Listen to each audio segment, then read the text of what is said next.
Hi everyone, welcome back to the channel. Today we are unboxing one of Apple's most powerful laptops yet, the 2026 16-inch MacBook Pro in space black, powered by the new M5 Pro chip. If you've followed this channel for a while, you'll know that I primarily use Linux and Windows, so buying a MacBook wasn't an obvious decision. In fact, it was a purchase I thought about for quite a while before finally going for it. This isn't about switching operating systems or leaving Linux behind. It's about choosing the right tool for the kind of work I do every day that require both performance and reliability. Before we get into the unboxing, if you enjoy this kind of content, consider subscribing so you don't miss the upcoming tests and comparisons.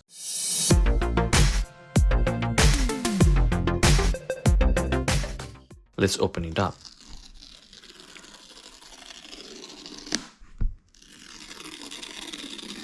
Apple has always paid close attention to the unboxing experience, and this is no exception. The packaging is clean, minimal, and premium, giving that familiar feeling that you're about to experience something special. Inside the box, alongside the MacBook, you'll find the braided MagSafe charging cable, the documentation, and the 140-watt USB-C power adapter. Everything is neatly organized, simple, and exactly what you'd expect from Apple's presentation.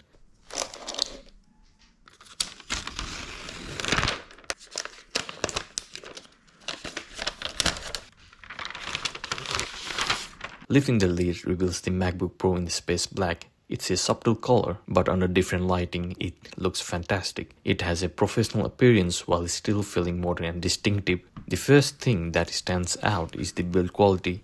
The aluminum chassis feels incredibly solid, and despite its size, it has a refined and balanced feel in the hand. Every detail from the precision of the hinge to the finish of the enclosure reflects Apple's attention to craftsmanship. Now let's talk about the configuration. This wasn't an off-the-shelf purchase. I ordered this directly from Apple's online store, and because of the custom configuration, it took about a month to arrive. I'll also show the configuration screen from the Apple store so you can see exactly what I chose. This model is equipped with the M5 Pro chip, featuring a 18-core CPU and a 20-core GPU, paired with 64 GB of unified memory and a 1TB SSD.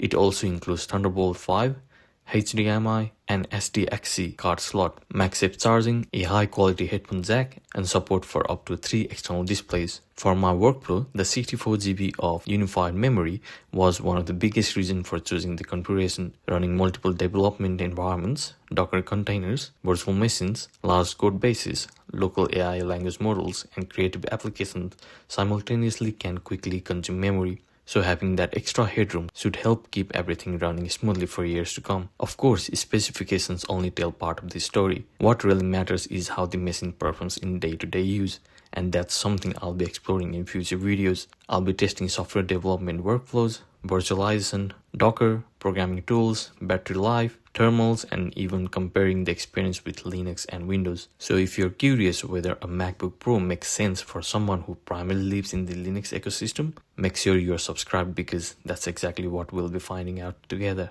For today, I simply wanted to share the excitement of finally getting the machine in my hands. Thanks for watching, and I'll see you in the next one.